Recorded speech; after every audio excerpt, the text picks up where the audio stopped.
Assalamualaikum and good day to everyone. My name is Nadira Hani. My matric number is U4230306. Today I will be presenting a case study on cytotoxic drug reconstitution for a colon cancer patient during my attachment at Johor Specialist Hospital. This presentation focused on the prescribed chemotherapy regimen, dose calculation, cytotoxic drug reconstitution procedure, storage requirements, and documentation involved in the preparation process.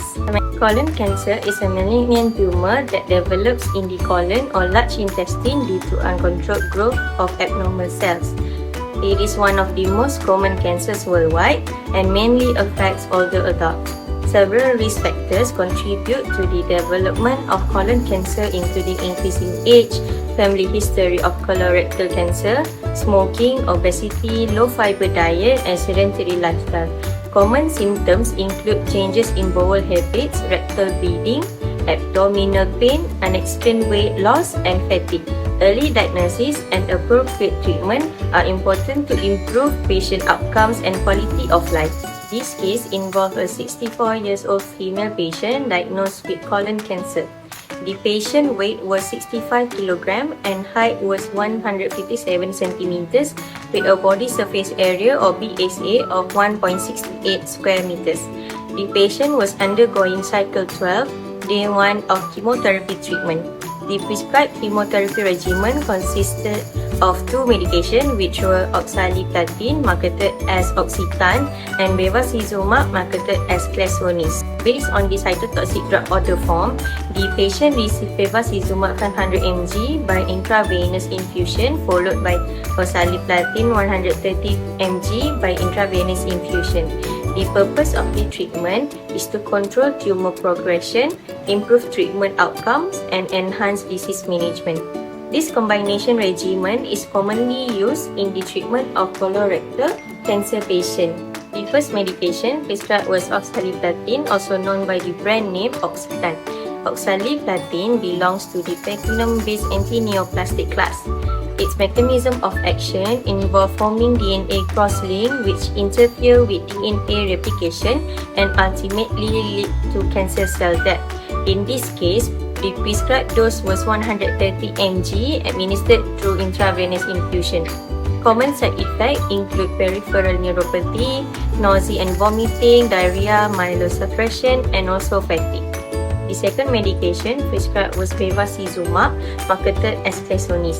Bevacizumab is a monoclonal antibody and vascular endothelial growth factor inhibitor, also known as a VEGF inhibitor. Its mechanism of action is to inhibit the formation of new blood vessels that supply nutrients and oxygen to tumor cells.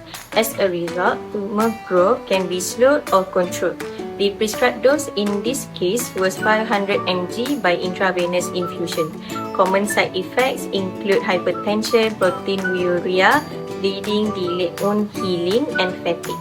For oxaliplatin, the available strength were 100 mg per 20 ml and 50 mg per 10 ml. The required dose was 130 mg. Based on the calculation, 100 mg is equivalent to 20 ml. Therefore, 130 mg corresponds to 26 ml. The total volume required for preparation was 26 ml. To achieve this dose, 1 vial of Oxytan 100 mg per 20 ml and 1 vial of Oxytan 50 mg per 10 ml was supplied. For bevacizumab, the available strength were 400 mg per 16 ml and 100 mg per 4 ml. The required dose was 500 mg. Therefore, 1 vial containing 400 mg and 1 vial containing 100 mg were combined to obtain the total prescribed dose. The total volume prepared was 20 ml, consisting of 16 ml plus 4 ml. The preparation of cytotoxic medication requires strict adherence to aseptic technique and safety procedures. The process begins by verifying the prescription and patient information. Hand hygiene is then performed, followed by wearing complete personal protective equipment or PPE, and all materials are prepared inside a biological safety cabinet to minimize contamination and exposure to hazardous drugs. The required drug volume is withdrawn and transferred into the appropriate diluent.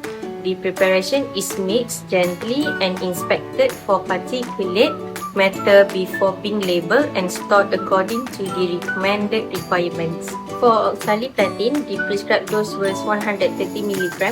It was diluted in dextrose 5% to 500 ml and administered through intravenous infusion.